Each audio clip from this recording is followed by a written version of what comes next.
Factory के अधिकारियों ने इस तथ्य को छुपाया कि जामुड़िया फैक्ट्री में पिघला हुआ लोहा नहीं गिरा था, बल्कि एक भयानक विस्फोट हुआ था।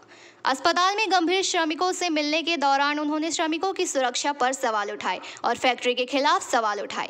अधिकारियों, तृणमूल और कांग्रेस श्रमिकों को चेतावनी दी गई कि वे श्रमिकों के हित के लिए केंद्र सरकार से संपर्क करेंगे।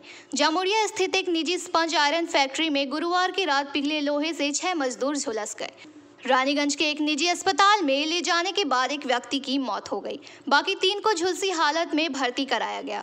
2 कार्यकर्ताओं पप्पू यादव और प्रदीप कुमार साहा की हालत बिगड़ने पर उन्हें दुर्गापुर के विधाननगर के एक निजी अस्पताल में भर्ती कराया गया। शनिवार को वहां दोनों मजदूरों को देखने पहुंची बीजेपी विधायक अग्निमित्रा पाल ने पीवीटीवी के माध्यम से ये बातें कही। এই হাসপাতাল বিবেকানন্দ হসপিটাল, এখানে আমি এসেছিলাম কালকে গগন ফেরোটেক এখানে যে ঘটনাটি ঘটেছে পরশুদিন রাত্রিবেলায়। আপনারা জানেন আমি ওখানে গেছিলাম এবং আমি ওখান থেকে জানতে পারলাম যে একজন নাকি এখানে ভর্তি আছে। এসে দেখলাম 2 জন ভর্তি। Pappu Yadav 46 years age, 75% burn. Pradeep Kumar Saha 22 বছর বয়স, 50% বার্ন।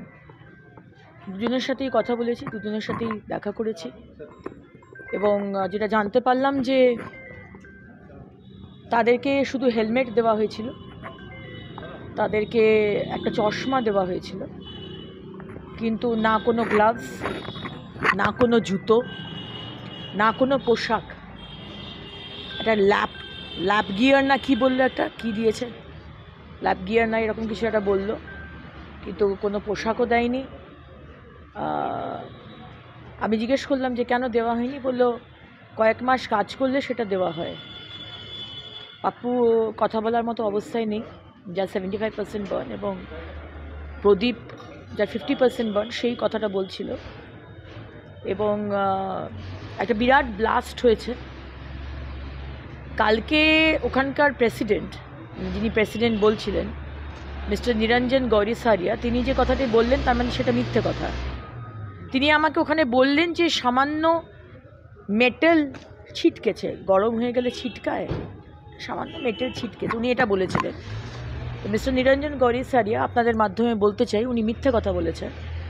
এটা একটা সাংঘাতিক ব্লাস্ট হয়েছে এবং আমি ছবিগুলো পোস্ট করব, আপনারা দেখতে পারবেন যে সেই মানুষগুলোর কী অবস্থা। এখানে হসপিটাল ম্যানেজমেন্টে ডাক্তারবাবুরা সবাই ছিলেন, হসপিটালে যিনি হেড তিনিও ছিলেন, এবং আমি বলেছি যে কোনো রকম চিকিৎসার জন্য যেন কোনো ফিনান্সিয়ালি অন্তত যেন চিকিৎসাতে কোনো বাধা না হয়ে ওঠে। সব রকমভাবেই 2টি মানুষ যেন বেঁচে বাড়ি ফিরতে পারে। বাকি তো আমরা দেখে নিচ্ছি, কম্পেনসেশন, তাদের সিকিউরিটি, এগুলো তো আমরা দেখব। কালকেও বলেছি, আজকেও বলছি, সেন্ট্রাল গভর্নমেন্টকে আমরা লিখছি। এবং এই ধরনের যে কোম্পানিজগুলো যারা ভাবছে যে আমরা শুধু প্রফিট করে যাব, মুনাফা করে যাব, কিন্তু যারা শ্রমিক, যাদের জন্য আমাদের ফ্যাক্টরি চলছে, তাদের কথা আমরা ভাববো না, এটা কিন্তু আমরা হতে দেব না।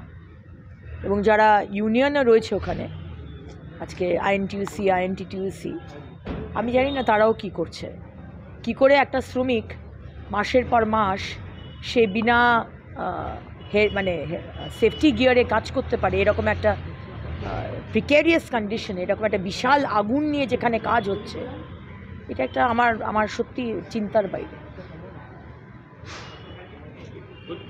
दुर्गापुर से निमाई दास की रिपोर्ट, पीवीटीवी न्यूज़।